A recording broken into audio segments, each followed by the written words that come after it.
תנוח קצת, תהיה בריא. תפוס. חניה.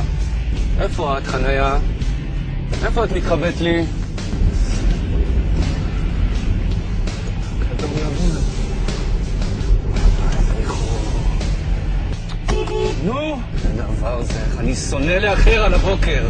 שעה על השעון, מחפש חניה. סע, יאללה.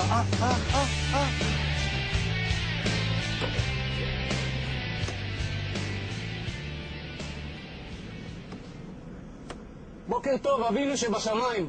תשמע, אני מאחר לפגישה חשובה. בסדר, מה אתה מצפצף?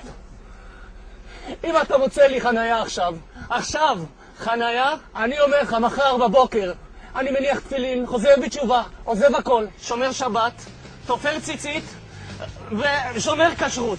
כל החבילה, רק תמצא לי חניה, זה הכל, רק מה? אבינו, זה בסדר, הסתדרתי לבד.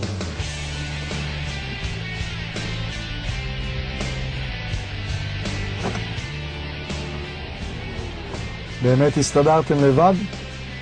תחשבו על זה.